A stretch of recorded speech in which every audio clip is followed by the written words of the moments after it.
第73页文艺选填，死者之书，古埃及亡魂指南。The Egyptian Book of the Dead, still very much alive. It's hard to imagine a more intriguing book title than Book of the Dead. Those familiar with history and archaeology will immediately think of the ancient Egyptian version as well as the Tibetan Book of the Dead. The only thing these tomes have in common is that their purpose is to guide the soul of a departed person into the afterlife. The latter was written for the living to pass on guidelines on how to manage that transition.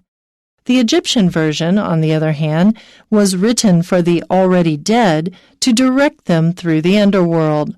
The roots of the Egyptian Book of the Dead can be traced back to about 1600 BCE. At first, the spells of the Book of the Dead were painted in hieroglyphics on the inside walls and coffins of pharaohs. Soon after, however, these spells were written on papyrus and were placed inside the tombs of wealthy commoners. The aforementioned spells refer to the content of the Book of the Dead. Unlike most books, no two copies of it were the same. Each copy contained, originally in no particular order, a number of protective spells.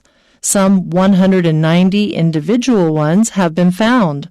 One such spell, labeled by Egyptologists as spell 125, dealt with a judgment of the heart, which recently deceased people would face. Before entering paradise, the dead had to undergo this ritual trial. Their heart was placed on one dish of a pair of scales. On the other was placed an ostrich feather representing truth. If the heart and the feather were balanced, this proved that the soul could reach paradise.